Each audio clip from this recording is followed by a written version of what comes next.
This model of organizing shies away from hierarchies, cultism, and performative militancy.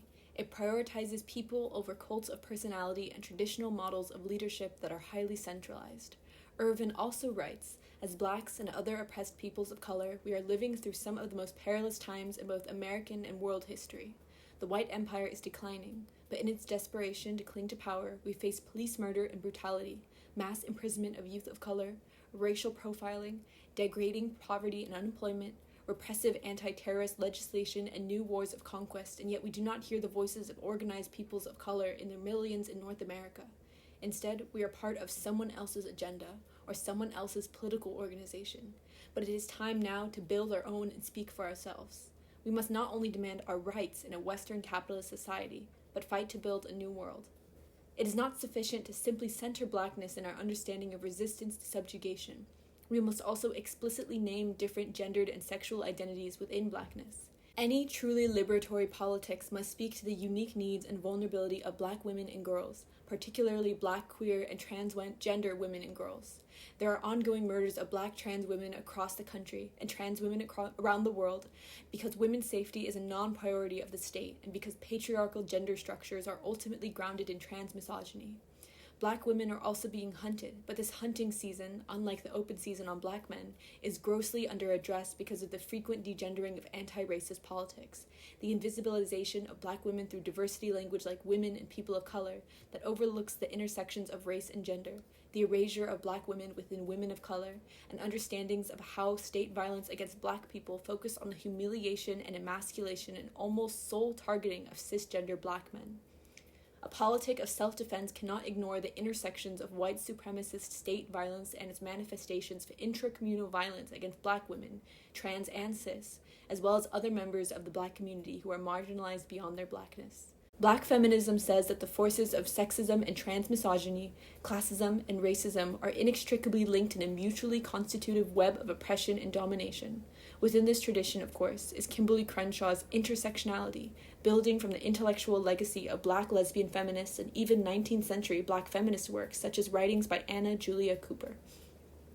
Black feminism, too, grounds on political understanding and anti-capitalist critiques in embodied knowledge and lived experiences, and it also has the potential to present non-essential and non-biologized critiques of the position of Black womanhood within history, a kind of useful historical revisionism highlighting racial capitalism's violence against Black women and Black nationalism's frequent exclusion of them. Black feminism responds to the racist exclusion of Black women from women's issues, safety, deservedness, agency and autonomy, and class oppression. Understanding Black women's subjugation by the state means understanding race and gendered labor extraction, and Black feminism is useful for understanding the functioning of capitalism and for undermining the legitimacy of this anti-Black settler state. Understanding Black women's subjugation means understanding the ways that Black women's labor were central to the development of the capitalist state and the American slavocracy. Sarah Haley's No Mercy Here narrates how gendered anti-Blackness formed the cornerstone of Jim Crow modernity, which then paved the way for the contemporary system of mass incarceration that we have today. Haley's book compares the hyper-imprisonability of Black women's gender deviance and the redeemability of white femininity, and shows how these constructs were made material through judicial sentencing that forced Black women's subjugation. Black women were understood to be as strong as men and were used frequently for manual labor in the fields, whereas white women were only employed in fields as punishment for particularly bad behavior. Haley writes that in 1893, Black men were 1.4 times more likely than white men to be arrested in Atlanta, while Black women were 6.4 times more likely than white women to be arrested. That year, Black male youth were 3 times more likely to be arrested than young white males, while young Black girls were 19 times more likely to be arrested than their white female counterparts. The normativity and virtuosity of white women is made concrete through the deliberate singling out and punishment of Black women and girls. It is also through the tripled labor, domestic, industrial, and sexual, euphemistically called social reproduction, labor as women's bodies became playthings for white prison guards, and the male approximate punishment for the chain gang that Black women were further and further excluded from womanhood. White women ultimately became exempted from chain gang labor, the only demographic to be protected from carceral punishment in this way, codifying a race-gender structure revolving around the protection of white womanhood and rooted in anti-Black criminalizations. While we look at contemporary anti-racist policies, Black humanity and personhood continue to be filtered and evaluated through the white liberal imagination. In Against Innocence, Race, Gender, and the Politics of Safety, Jackie Wang asserts a frame for understanding Black personhood and victimization. A notion of innocence is a precondition for launching anti-racist support campaigns, she says, and such campaigns arise only when Black people are able to pass tests of moral purity. So we can, for example, largely agree that Tamir Rice was egregiously victimized because he was a child. The outpouring of empathy was due to his youth, as was the corroboration of his claims to innocence via surveillance footage, the same as with Ayanna Stanley Jones. But Mike Brown failed the test because he may have committed strong-arm robbery, despite robbery not being a capital offense, and Darren Wilson's testimony added to the process of what Frank B. Wilderson III refers to as N-wordization. Similarly, we did not see an outpouring of empathy and support for Cece McDonald, a Black trans woman who was convicted of second-degree manslaughter after killing an attacker who violently confronted her with racist and trans-misogynistic language and smashed a drink against her face, clearly a case of self-defense.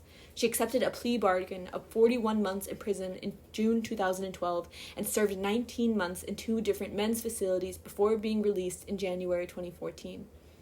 Given the epidemic of assault and murder of Black trans women, was her defensive violence not warranted? What makes her less innocent than, for example, Marissa Alexander, who fired a warning shot after her husband attacked and threatened to kill her? There was far more outcry about the gendered implications of women invoking stand your ground laws than about the perfectly reasonable use of violence in response to the assault of a Black trans woman. Perhaps because in the case of Alexander, white liberals, particularly white feminists, were able to apply the carceral feminist logic of protecting the world from scary racialized men that sit at the root of so many implicitly racialized anti-domestic violence and intimate partner violence interventions. It is important for us to note our steadfast support of both women, and the contrast of their cases was not intended to indicate our personal perceptions of one woman being more innocent or more deserving of support than the other, but rather the disparate nature of public solidarity given their specific contexts. Where so many anti-racist logics, even ones emerging from radical spaces, appear to innocence, we continue to rely on the logic of the white imagination and draw upon exceptional cases to buttress our arguments. But ultimately, in doing so, we inadvertently affirm illegitimate modes of governance and social regulation in an ultimately illegitimate state. Reliance upon empathy fails to produce politics that unequivocally affirm Black humanity. In doling out our judgments of innocence, we fail to articulate the state's relationship to, and production of, Blackness. Innocence defenses can only be flawed because the disciplinary systems erected around us, the ghetto, the plantation, the prison, the colony, define us solely through our criminality, deviance, and an ongoing existence as both capital and a heavily subsidized labor force for the state. The issue is not to improve our ability to convincingly argue the innocence of brutalized and slain Black individuals immortalized through hashtags.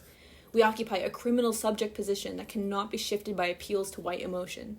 The state does not simply produce anti-Black systems, it is anti-Blackness. Wang further discusses zones of intelligibility, spaces of being and residing that are understandable to white people. Trayvon Martin and Oscar Grant, she writes, were both murdered in places intelligible to white imaginations, a gated community and a public transportation station, respectively. Still, violence has occurred in alternative universes, the slave ship, the hood, prisons, and anywhere in public but at the hands of the state. What happens when Blacks possess an unintelligible identity? We are forced to perform the dehumanizing mental gymnastics of appealing to white notions of innocence and perfect victimhood. Affirming the legitimacy of self-defense is a refusal to entertain the idea that Black people have only a conditional right to life. It is the embrace of a legacy of community self-determination by any means necessary. Like the abusive entity that it is, white supremacist oppression conditions those it oppresses to tolerate violence for the educational purposes of all its white beneficiaries. Through dialogue and discussion, protest and pain, and brutality and death, those oppressed by white supremacy are supposed to work to educate their oppressors on how not to oppress them, to risk death in order to show our oppressors we are not deserving of their violence. Invoking many Black leaders of the past who have been redefined by white imaginations, white liberal politics suggest that we should be brutalized and possibly killed as martyrs for our cause as well as for the betterment of white America. White supremacist logic has been so convincing that we oppressed people have largely come to believe that self-defense itself is violence. Even more unsettling is the fact that many oppressed people get caught up in white centrist politics as a means of liberation, as if anyone or anything that oppresses us will guide us to rid ourselves of oppression. Centrist politics look for a reasonable middle between fascistic domination and resistance against it. This liberal accommodationism relies on the illusion of two logical sides. Violent conflicts are reduced to mere disagreements, as if one's dehumanization of another is just a difference of opinion. Oppression becomes softened, in discussions at least, by the farcical centrist propaganda that it should be negotiated rather than abolished. With this in mind, we must clarify that violence against us is intolerable under any circumstance. But just as violence against us is intolerable, so is violence against women, gender non-conforming people, and queer and trans people within our communities. It's not that the misleading narratives of black-on-black crime justify the violence against us from outside our community, but by protecting those who are most vulnerable within our communities, we will be strengthening our defense against any outside aggressions. Black women are doubly and uniquely exploited on the basis of both their blackness and their womanhood. The enslavement that concretized the conditions of the anarchistic nature of blackness in the United States sometimes runs parallel to other oppressions, and sometimes intersects with them. Black women's enslavement and underpaid and undervalued productive and reproductive labor highlight the abusive exploitation of white supremacist capitalism that reigns over us. Through patriarchal domination, women are understood not as complete humans but as part of nature, reduced solely to assigned gender roles like domestic labor as well as the ability to produce and rear children. At the same time, women's ability to produce and bear children is discounted as natural in the sense that it is stripped labor value and the resources that it produces, the workforce representing both labor and potential capital itself. Giving birth is going into labor, but it is not a paid job because it is understood as the natural responsibility of women. In Women, the Last Colony, Maria Mize writes, "One of the greatest obstacles to women's liberation is that activities are still interpreted as purely physiological functions, comparable to those of other mammals, and lying outside the sphere of conscious human influence." The American ethno-state has been and continues to be lauded by white supremacists as a model for its inclusion of non-whites. This is partly why we argue that black people are non-citizens in the United States, even though most of us were born here and our families have existed here for generations. Our hyper-exploitability is linked to our societal location as the descendants of slaves in the aftermath of a chattel trade that has not yet ended. Blackness and the oppressive efforts to undo black humanity link us as a people to slavery, and blackness is in turn seen as the essence of enslavability. Our labor and our beings are seen as nature, objects to be appropriated, exploited, and destroyed. This view of blackness positions black people as being a supposedly endless resource, the same way capitalism treats commodifiable natural resources like wood or water. Claudia von Werhoff makes another intricate connection in the description of women as nature. Women have been assigned to nature precisely because they have been deprived of their nature, because, unnaturally, they are not permitted to control their natural capabilities. The universal drive to turn women into nature is the absolute economic precondition of our present-day mode of production as distinct from its predecessors. The diverse forms of patriarchal control over women seen in preceding systems, such as exchange and theft of women, marriage regulations, and kinship systems, never attained the intensity, extremes, and absoluteness of those operating at present, leaving aside a moment of its global extension, a fact unaltered by any seeming emancipation. The anarchistic nature of blackness created by white supremacist oppression positions us as things that are exploitable, commodifiable, and enslavable. By understanding how oppression works to make us less human, if human at all, we can begin to understand certain forms of disorder within our communities. Violence against the most vulnerable in our communities and poverty, lack of resources, are problems that stem from the dominant white belief that black people are a resource and not people with human rights. With the perpetuation of black social movements, the likes of gangs and other black organizations that are considered illegitimate grew into what are largely designated problems in our communities today. In Blackstone Rangers, Gwendolyn Brooks writes, "There they are, 30 at the corner, black, raw, ready, sores in the city that do not want to heal. Jeff, Jean, Geronimo, and Bop, they cancel, cure, and curry, hardly the dupes of the downtown thing, the cold bonbon, the rhinestone thing, and hardly in a hurry. Hardly Belafonte, King Black Jesus, Stokely, Malcolm X, or Rap, bungled trophies. The country is a nation on no map." Whether or not we accept it, black Americans who are descendants of enslaved Africans, like the gangs Brooks describes, have largely existed as a nation on no map. Eugene Hairston and Jeff Fort were founding members of the Blackstone Rangers, a gang formed in Chicago in the late 1950s. The Blackstone Rangers, also known as Black Peace Stone Nation or BPSN, are an example of the complex history of many gangs in this country. The group looked very different at its founding than it looks today. They once secured funding from the government in the form of an almost $1 million grant via the Woodlawn organization to do community work on Chicago's South Side. By using the existing gang structure of the Blackstone Rangers and the Devil's Disciples, now Black Disciples, the hope was to provide employment preparation and motivational services to those targeted. Due to mismanagement, that never happened. The Blackstone Rangers' roots also lie in a Black nationalist message not unlike that of the Black Panther Party. Many gangs, like the Black Peace Stones, the Black Guerrilla Family, and the Crips, can trace their history in this way, and these histories directly relate to the necessity of self-defense and community control. If not for the Black Panthers and the Black Power movement, how would today's activists understand and conceptualize self-defense? Despite the movement's inspiring history, those politics are often romanticized and overly, if not impractically, emphasized by many Black nationalists today. The Black Panthers should be appreciated as well as problematized. They should be studied instead of just badly mimicked for the sake of militancy. Any ideology of self-defense must have the will, desire, and support of the communities we claim to represent. The Black Panther Party's origins trace back to Lowndes County, Alabama, and the Student Nonviolent Coordinating Committee, SNCC, works registering Black voters. Kwame Ture, formerly known as Stokely Carmichael, who popularized the phrase Black Power, did some of his most well-known work in Lowndes County. Despite being the overwhelming majority in the county, Black residents were completely under the thumb of ruling whites. For easy identification on voter registration cards, SNCC developed a Black Panther logo. This logo originally belonged to the Lowndes County Freedom Organization, but it was later adapted by the Black Panther Party for self-defense when a Lowndes County pamphlet wound up in the hands of Huey P. Newton and Bobby Seale in Oakland. But the logo and the Black Power message were not all that would inspire them. Obviously, the white minority in Lowndes County was not happy about the community organizing and mobilizing of Black voters. They worked hard to threaten and intimidate the community that was trying to secure representation. Much like today, police could not be depended on to protect Black people, and so movement leaders in Lowndes armed themselves however they could and however they deemed necessary. They carried weapons while they canvassed and organized. Guns were not in short supply because the Black community was already armed, and community members provided them with additional arms. The presence of guns in this regard underscores the history of Black self-defense as well as the local community's willingness to engage in self-defense.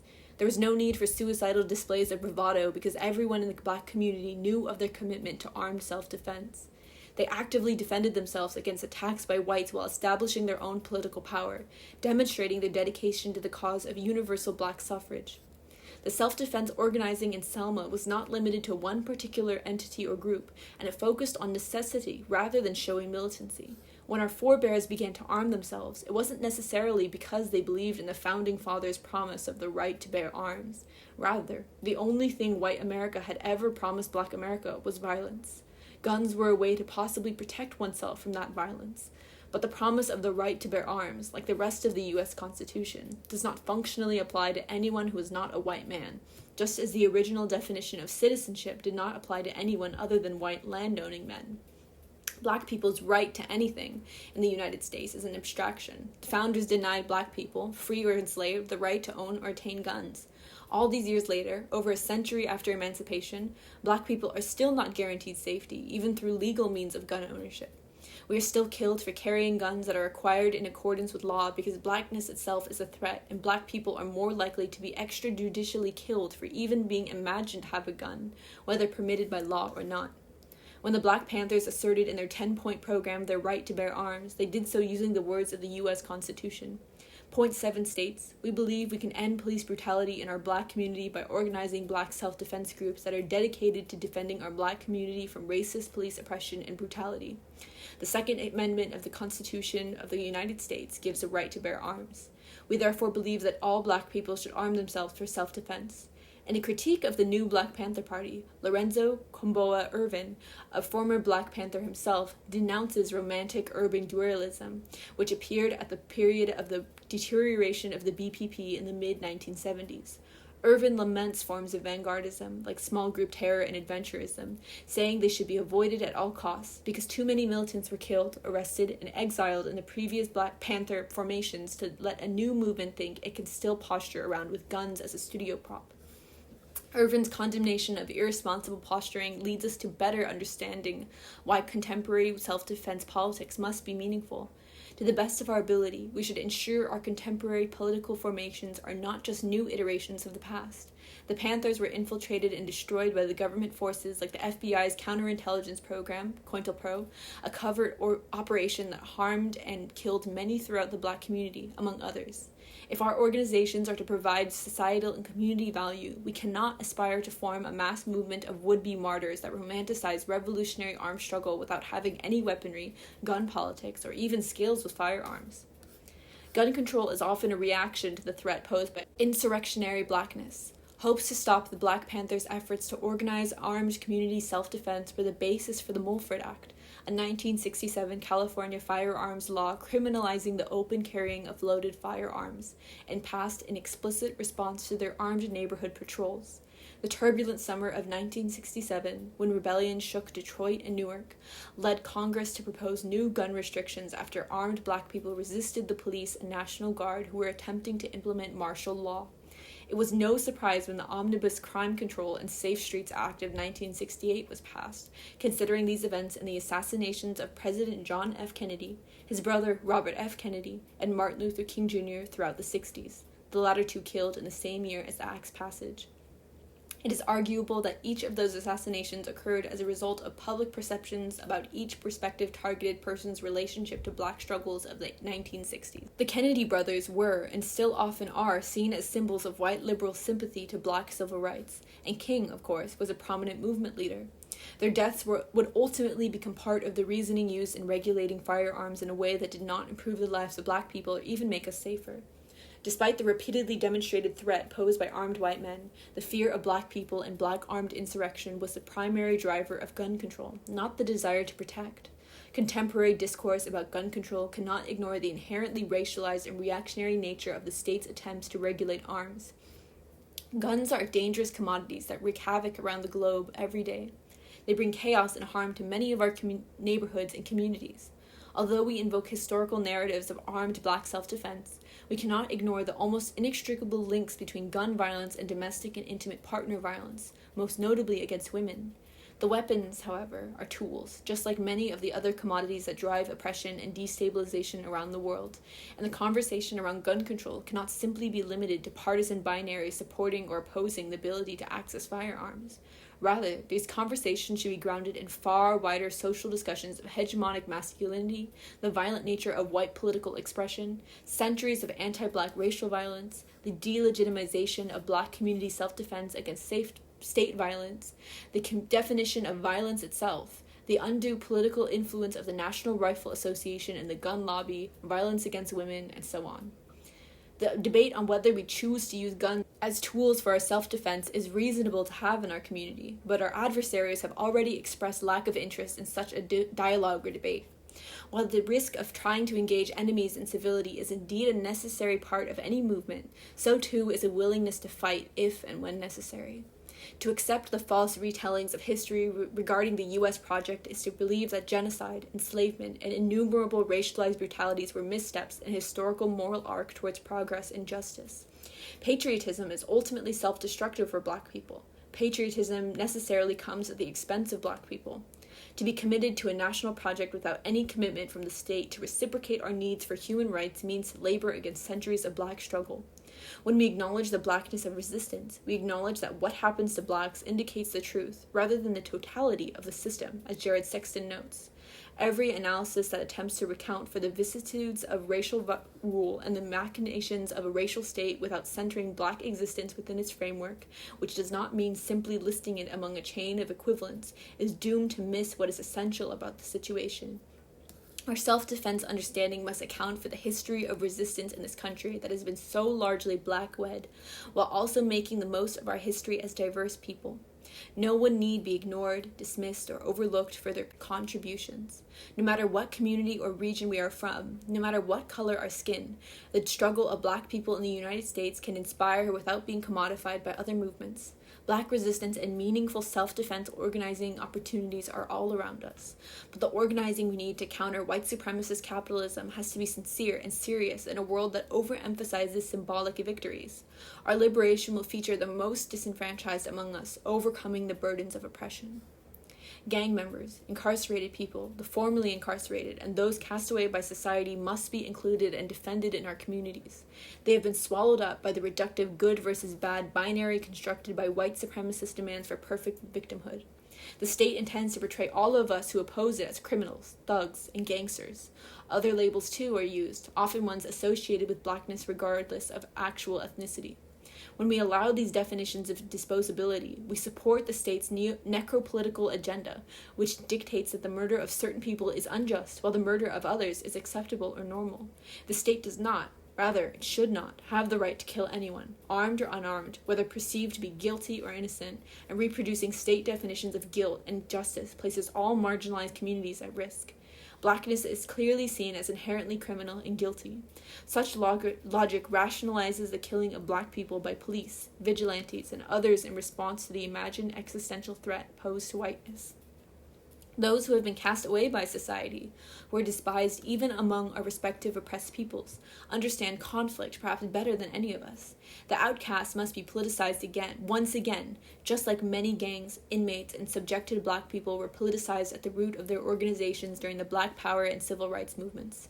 Here, the OGs, generals, and established members must use the credibility to make the needed transformations. Meanwhile, those becoming politicized should become so in a way that is respectful and reflective of their knowledge and experiences. In this way, our movement efforts could be so much more inclusive. Precautionary self-defense goes far beyond traditional models of preparation. We live in a world where warfare and conflict have moved on technological fronts. Self-defense also means defending our right to privacy, online and offline, and information security, also known as InfoSec, must be a priority. The Black community has an especially intimate relationship to being surveilled, experimented on, and treated as foreigners inside our own country. When Black people resist repression, the state acts against any uprising and even a peaceful politics of autonomy and self-sufficiency, like it would against a foreign enemy. Take, for example, the 1921 massacres in the Greenwood community, also known as Black Wall Street, of Tulsa, Oklahoma. There, police worked in concert with white mobs, one illustration of state repression in the long history of the state's collaboration with white vigilantism. The Greenwood community was bombed with airplanes and shot at with machine guns. These technologies were fairly new at the time. The anarchistic and non-citizen nature of Blackness positions us as foreign invaders and threats to white order. Enslavability, the foundation of perpetual Black subordination and the essence of white supremacist capitalism's intention for Black people, transforms our respective neighborhoods into war zones. In the age of drones and lethal robotics, future violences against Black people will be increasingly non-human. That is to say, all of the oppressive mechanisms we fight against are being shaped, installed, and programmed into the entrails of robots designed for police work.